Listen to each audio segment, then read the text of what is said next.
And joining me now live from New York, conservative columnist and author, the one and only Ann Coulter. How are you, Ann?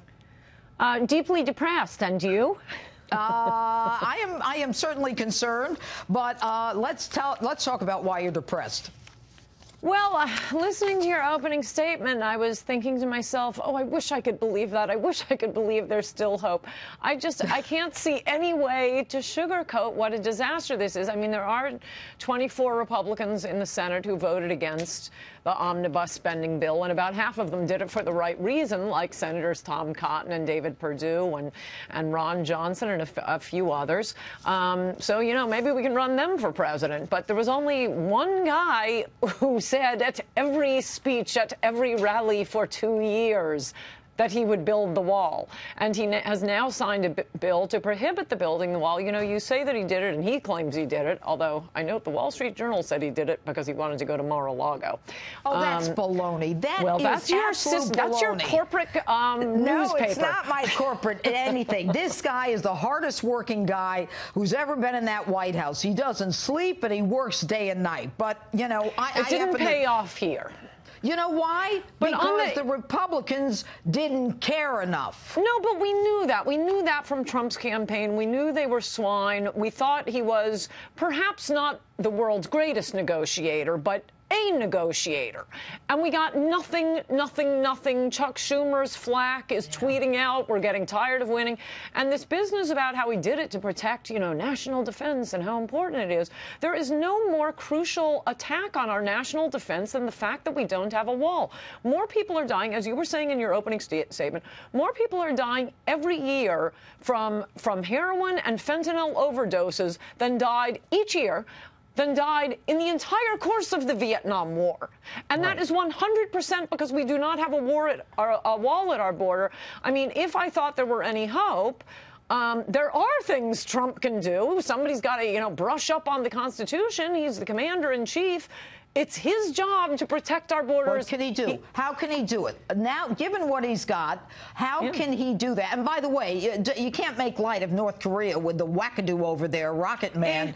You know, you can't. No, and Iran, who's committed to destroying North Korea, look, for Trump to be saying, and if China won't deal with North Korea, we will. It's on the order of the premier of China saying, and if America won't deal with Mexico, we will. North Korea is China's problem.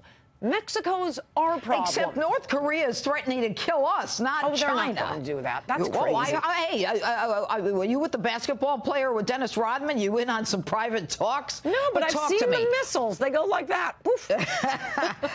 What can the president do? What can the president do as commander-in-chief? On the day after his inauguration, it's his authority under the Constitution that cannot be taken away from him by any legislature, by any court. I'm quite confident the Supreme Court would uphold this, to defend our borders. I mean, he has the last war that had a declaration of war from Congress in it was World War II.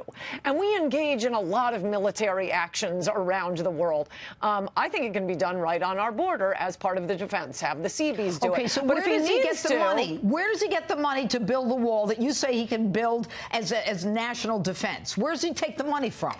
The same place Reagan took the money to invade Grenada, the same place he took the money to bomb Syria. He has money to spend on national defense, and this is a much bigger problem of national defense. This is our people being attacked with chemical warfare, not allegedly, you know, Syrians. And what about DACA, real fast? I know immigration's a big issue for you. I mean, even the Democrats didn't want DACA, and he was willing to give it away. What's that about?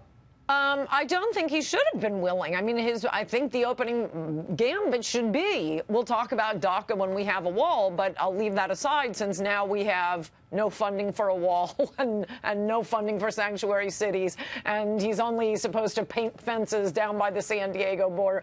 I mean, it's unbelievable. They wouldn't even give him money for new Border Patrol agents. They wouldn't give him money for detention facilities, but all of this can be done under his powers as commander-in-chief if he cared and if he wanted to do it. Unfortunately, I think the fact that he signed this omnibus bill is the last straw, and this just says he never wanted to do it. Disagree, but Ann Coulter, it's always good getting your perspective.